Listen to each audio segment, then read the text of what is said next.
ভগবতে বাসুদেবায়। আমার প্রিয় দর্শক বন্ধুকে আমার আন্তরিক অভিনন্দন, শুভেচ্ছা ও ভালোবাসা জানাই। আমি আশা করি অনাদির আদি গোবিন্দের অশেষ করুণায় আপনারা সকলেই কুশল আছেন। আজ আপনাদের কাছে যে গুরুত্বপূর্ণ বিষয়টি নিয়ে আলোচনা করতে চলেছি, কর্কট রাশিতে বৃহস্পতি অশ্লেষা নক্ষত্রে প্রবেশ করবে 19 আগস্ট 2026 ভোর 3:37। ঠিক এই জায়গায় অবস্থান করবে অশ্লেষা নক্ষত্রে 31 অক্টোবর 2026 পর্যন্ত। তাই কুম্ভ রাশি বা কুম্ভ লগ্নের জাতক জাতিকারা আপনারা কেমন ফল পেতে চলেছেন তা আমি আচার্য কমল শাস্ত্রী আপনাদের কাছে এই ভিডিওতে বিস্তারিতভাবে আলোচনা করব। ধৈর্য সহকারে আপনারা ভিডিওটি দেখবেন। অশ্লেষা নক্ষত্রের দেবতা হলেন নাগ বা সর্পরাজ এবং এর শাসক গ্রহ হচ্ছে বুধ। বৃহস্পতি জ্ঞান এবং সৌভাগ্যের কারক। এই নক্ষত্রের প্রভাবে গবেষণা, আধ্যাত্মিক চর্চা, হিসেব নিকাশের কাজে সাফল্য কিন্তু প্রদান করবে। বুধ এবং সর্পের শক্তির কারণে এই সময়ে অতি আবেগপ্রবণ হয়ে সিদ্ধান্ত নেওয়া বা কাউকে অন্ধবিশ্বাস করে এড়িয়ে চলতে হবে। বৃহস্পতি অশ্লেষা নক্ষত্রে সাধারণত ব্যবসা বাণিজ্যের সফলতা ও বিদ্যার প্রতি অনুরাগ নিয়ে আসে, কারণ যেহেতু রাশিচক্রের তৃতীয় এবং ষষ্ঠ ভাবের অধিপতি গ্রহ নক্ষত্রে অবস্থান করায় নিজের দিকটি ভালো বুঝে নেবে এবং আবেগ প্রবণতা কম হবে, বুদ্ধি প্রয়োগ করতে আপনি সক্ষম হবেন। যেহেতু কর্কট রাশিতে বৃহস্পতির অবস্থান, কর্কট রাশির অধিপতি গ্রহ যেহেতু চন্দ্র এবং এটি বৃহস্পতির উচ্চস্থ স্থান, আনন্দের জায়গা, তাই স্নেহ, মায়া, মমতা, শ্রদ্ধা থাকবে এবং ধার্মিক এবং সৎ নিষ্ঠাবান প্রকৃতির কিন্তু করে তুলবেই।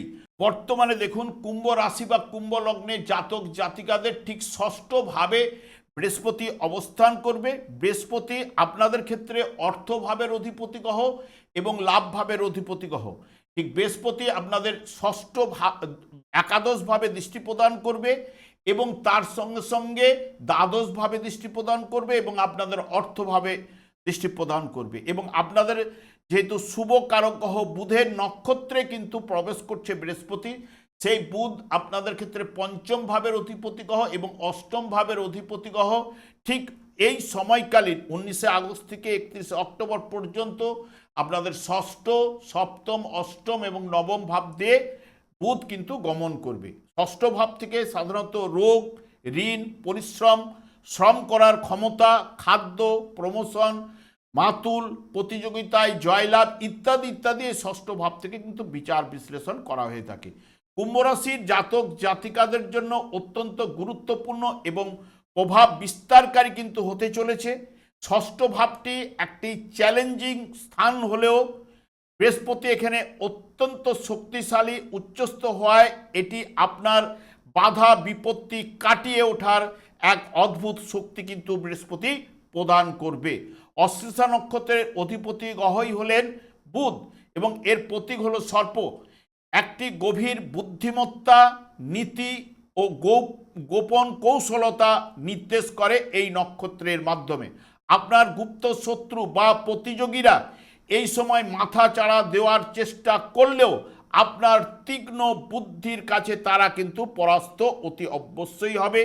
যদি কোনো পুরনো আইনি জটিলতা বা কোর্ট কাচারির মামলা যদি থেকে থাকে, এই সময় পরিস্থিতি আপনার পক্ষে আসতে শুরু করবেই এবং বর্তমান সময়ে আপনাকে যে কোনো কাজে সাধারণের চেয়ে একটু বেশি পরিশ্রম করে অর্জন করতে হবে এবং তার ফলে দীর্ঘ স্থায়ী ফল তার পাবেন এবং চাকুরিতে আপনার কাজের দায়িত্ব বা কাজের পরিধি কিন্তু বৃদ্ধি পাবে।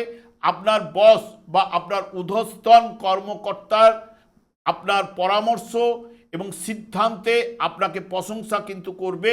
কর্মক্ষেত্রে কোনো অভ্যন্তরীণ প্রতিযোগিতা চললে আপনি তাতে জয়ী হবেন এবং সহকর্মীদের সাথে কথা বলার সময় অতিরিক্ত আত্মবিশ্বাস একটু এড়িয়ে চলা উচিত। যারা চাকুরি খুঁজছেন বা প্রতিযোগিতামূলক পরীক্ষায় প্রস্তুতি নিচ্ছেন তাদের জন্য অশ্লেষা নক্ষত্রে এই সময়টি দারুণ ফল কিন্তু এনে দেবে।